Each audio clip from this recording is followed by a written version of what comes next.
প্রতিটি রোহিঙ্গা যার বয়স 12 বছর অধিক হয়েছে তাকে একটি করে কার্ড দেয়া হয়, যে কার্ডটি প্রোগ্রেস কার্ড আইডি বলে। আমাদের নিবন্ধন মোতাবেক অদ্যাবধি রোহিঙ্গার সংখ্যা হচ্ছে প্রায় 12 লক্ষ। 2018 সালে আমাদের অফিসাররা, বিশেষ করে নির্বাহী ম্যাজিস্ট্রেট যারা, তারা বিভিন্ন অভিযান চালিয়ে হাজার হাজার সিম কার্ড সিজ করেছে, এগুলো নষ্ট করেছে। কিন্তু পরে দেখা গেল রোহিঙ্গারা তাদের যোগাযোগের প্রয়োজনে মিয়ানমারের সিম কার্ড ব্যবহার করা শুরু করলো, এবং সেটি জনাব মিজানুর রহমান, আপনি তো দীর্ঘদিন ধরে RRRC হিসেবে দায়িত্ব পালন করছেন। 2022 সাল থেকে আপনি পর্যন্ত দায়িত্ব পালন করছেন।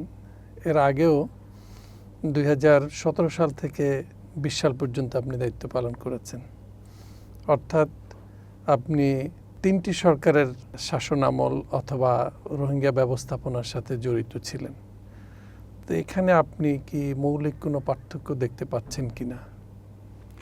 ধন্যবাদ আপনাকে। আমি 2017 সালে যখন রোহিঙ্গারা বাংলাদেশে আসা শুরু করে, তখন আমি ছিলাম সরকারের উপসচিব। আমি চট্টগ্রাম বিভাগীয় কমিশনার অফিসে DDLG হিসেবে কর্মরত ছিলাম।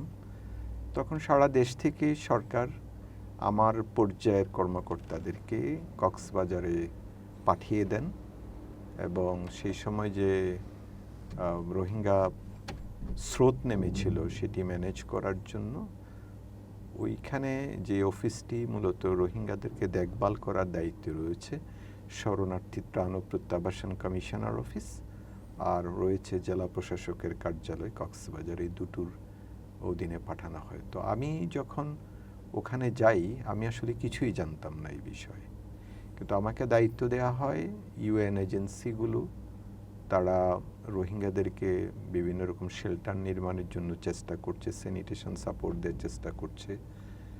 তো সেইখানে যে রিজার্ভ ফরেস্টটি যে ছিল, আজকে যেখানে ক্যাম্প, এটি মূলত রিজার্ভ ফরেস্ট ছিল। সেইখানে জঙ্গলাকীর্ণ ছিল এবং কিছুটা পাহাড়ি ভূমি।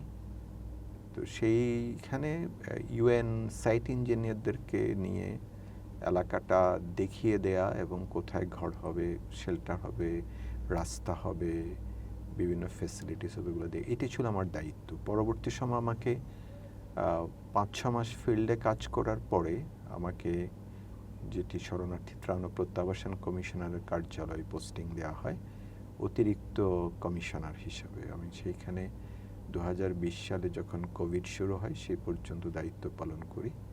তারপর আমাকে বদলি করে অন্যত্র নিয়ে যাওয়া হয়। 2022 সালে আমাকে এই অফিসের প্রধান হিসাবে সরকার দায়িত্ব দেয়, এবং সেই থেকে আজ অবধি আমি দায়িত্ব পালন করছি। আপনি ঠিকই বলেছেন, আমার কর্মকাল, এই পদে কর্মকালেই আমি 3টি সরকার পেয়েছি। আমি এই সরকারগুলোর মধ্যে আপনি যদি তুলনা করেন, অবশ্যই কিছুটা হয়তো কার্যক্রমের দিক থেকে হয়তো কিছু পার্থক্য থাকবে, কিন্তু নীতিগত দিক থেকে আমি তেমন কোনো পার্থক্য দেখি না। সব সরকারেরই একটি উদ্দেশ্য রোহিঙ্গাদেরকে নিয়ে, সেটি হচ্ছে তাদেরকে তাদের দেশে সসম্মানে প্রত্যাবাসন করা। যতক্ষণ পর্যন্ত না প্রত্যাবাসন করা যাচ্ছে না, ততদিন পর্যন্ত তাদেরকে ক্যাম্পে সুশৃঙ্খল অবস্থায় রেখে অন্তত ন্যূনতম সার্ভিস দিয়ে তাদের যে ক্যাম্পের জীবন সেটাকে খানিকটা মানবিক দৃষ্টিভঙ্গিতে দেখে তাদেরকে ভালোভাবে রাখা, এটি হচ্ছে সরকারগুলোর নীতি। সরকারের একজন নীতি নির্ধারণী পর্যায়ের ব্যক্তিত্ব হিসাবে আপনি তো কঠিন দায়িত্ব পালন করছেন। আমরা জানি আপনার কিছু সুবিধাও আছে। আপনি রোহিঙ্গা ডায়ালেক্ট বুঝেন, তাদের কালচার বুঝেন। দীর্ঘদিন আপনি ওই অঞ্চলে সরকারি দায়িত্ব পালন করার কারণেই এটা আপনার জন্য অনেকটাই সুবিধা হয়েছে। সরকারি কর্মকর্তার পাশাপাশি এটা বাড়তি সুবিধা। তো এই জায়গায় আপনি মানবিক দায়িত্বের পাশাপাশি এই যে চ্যালেঞ্জ, একে মানবিক দায়িত্ব, 2 হলো দেশের জন্য এটা একটা বড় চ্যালেঞ্জ। প্রায় 14-15 লক্ষ রোহিঙ্গা বসবাস করছে। এটাকে আসলে বাংলাদেশ সরকার কিভাবে ওভারকাম করবে? আপনি ঠিকই বলেছেন যে আমি অনেক দিন ধরেই হয়তো বা ওখানে কাজ করছি। আমি 2 টার্মে মিলে প্রায় 6 বছরের উপরে এই কাজের সাথে জড়িত আছি। আমি ওদের ভাষাটা বোঝার চেষ্টা করি, সবটা বুঝতে পারি এটা আমি বলবো না, তাদের ভাষায় কথা বলার চেষ্টা করি। তবে সবচেয়ে গুরুত্বপূর্ণ হচ্ছে এ ধরনের কনটেক্সটে কাজ করতে হলে শুধুমাত্র প্রফেশনাল দিক থেকে আপনি দক্ষ হলেই চলবে না, একই সাথে সম্ভবত আপনাকে অনেক বেশি মানবিক হতে হবে। যেটাকে আমরা এমপ্যাথি বলি। এক্স্যাক্টলি। আপনি শুধু বাই হেড কাজ করলে হবে না, বাই হার্টও কাজ করতে হবে। True. এবং আমার সহকর্মী যারা রয়েছেন তাদেরকে আমি এই জিনিসটি সবসময় বোঝানোর চেষ্টা করি, দেখো যে শুধুমাত্র ক্যাম্প অ্যাডমিনিস্ট্রেশন যেটি, সেখানে শুধু প্রশাসকের ভূমিকা রাখলেই চলবে না, বরং তাদেরকে মনে হয় আপন করে নিয়েই আমাদেরকে শাসন করতে হবে, নতুবা এটি অনেক সময় যথাযথ ফল বয়ে আনে না।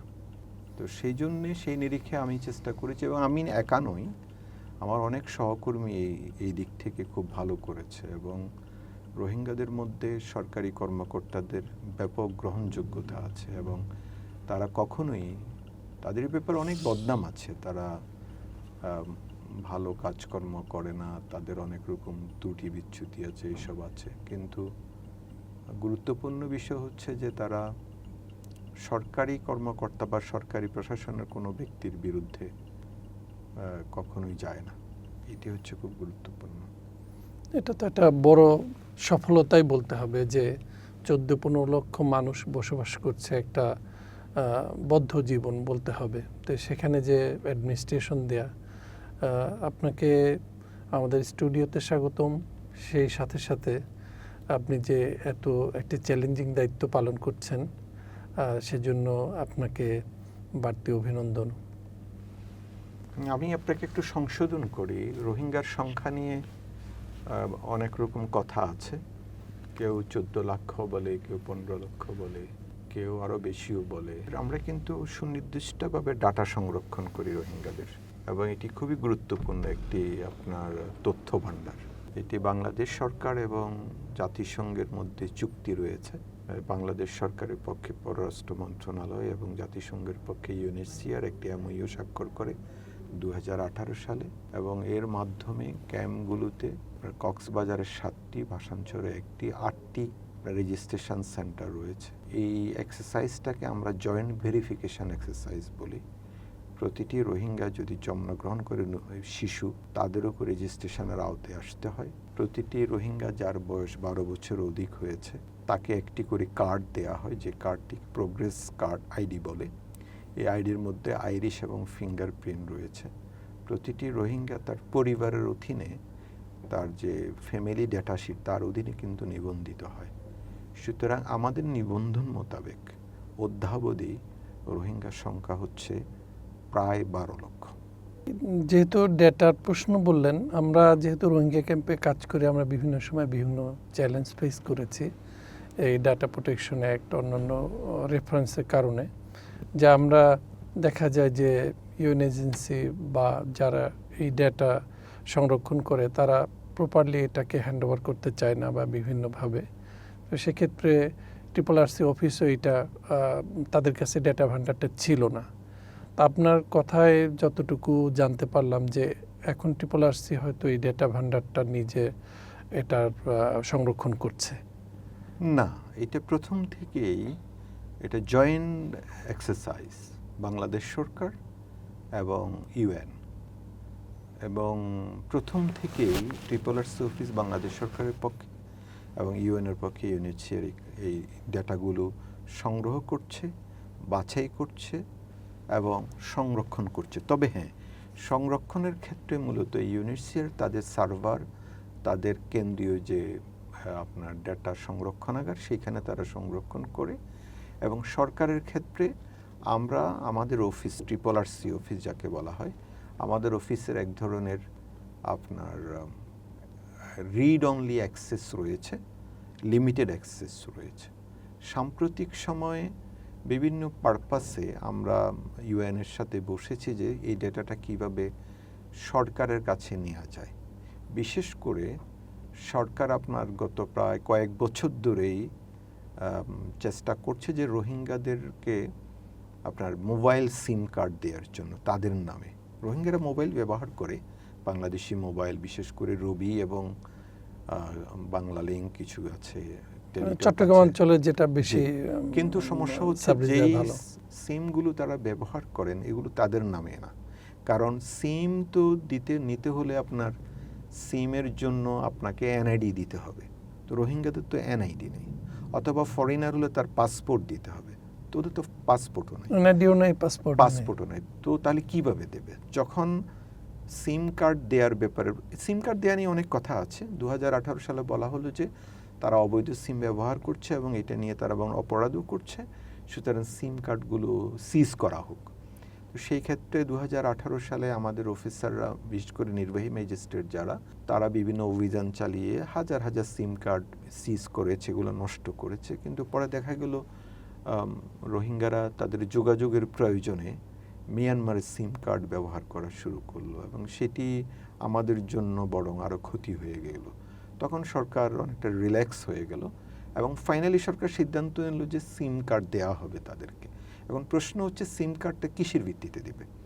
তখন আমাদের অফিস থেকে আমরা প্রস্তাব করেছি 2022-এর দিকে যে এটি প্রোগ্রেস আইডির ভিত্তিতে দেয়া যেতে পারে, কিন্তু ইউএনএইচসিআর বললো যে এই প্রোগ্রেস আইডির এটা ডেটা প্রোটেকশনের ইস্যু আছে, সুতরাং এইটা আমরা এইভাবে হুবহু হ্যান্ডওভার করতে পারবো না। কিন্তু ফাইনালি তারা রাজি হয়েছে। সাম্প্রতিক সময়ের যে ডেভেলপমেন্টটি সেটি হচ্ছে দীর্ঘ আলোচনার পরে সাম্প্রতিক সময় যেটি হয়েছে যে বাংলাদেশ সরকারের পক্ষে স্বরাষ্ট্র মন্ত্রণালয় এই ডেটা সংরক্ষণ করবে এবং তাদের পক্ষে বাংলাদেশ কম্পিউটার কাউন্সিলে এই ডেটাগুলো রাখা হবে এবং এই ডেটা ভিত্তিতে রোহিঙ্গাদেরকে সিম কার্ড দেওয়া হবে যারা সিম মোবাইল ব্যবহার করবে। ইতোমধ্যে পাইলট হিসাবে আমার অফিসে বিভিন্ন অপারেটরদের 10,000 সিম দেওয়া হয়েছে। এর মধ্যে আমরা 7,000 সিম রোহিঙ্গাদের মধ্যে বিতরণ করছি। আমরা আশা করছি। এটা কি ফ্রি? না, ফ্রি তো না, এটা তো অপারেটররা ব্যবসা করবে, সুতরাং এটা তাদের নিয়ম অনুযায়ী, ওদের নিয়ম অনুযায়ী ওরা দিচ্ছে। আমরা অনুরোধ করেছিলাম যেহেতু তারা গরিব মানুষ, শরণার্থী, তাদের তো কোনো ইনকাম সোর্স নাই, তো যদি এরকমটি করা যায় যে একটু মিনিমাম দামে দেয়া যায় সেটি হয়তো অপারেটররা দেখবে। বাট যদি ডেটাটা সম্পূর্ণভাবে বাংলাদেশ সরকারের কাছে হস্তান্তর হয়ে যায় তখন যেটি হবে যে আমরা অপারেটরদের সাথে যোগাযোগ করে বা বিটিআরসির সাথে যোগাযোগ করে আমরা অবৈধ সিম সব বন্ধ করে দেব এবং তখন যারা সিম ব্যবহার করতে চাইবে অবশ্যই নিয়মতান্ত্রিকভাবে তারা তাদের প্রোগ্রেস আইডির ভিত্তিতে সিম নিয়ে ব্যবহার করবে। মানে সরকার একটা নিয়ম শৃঙ্খলার মধ্যে এনেই বিষয়টাকে চালু রাখতে চাচ্ছে।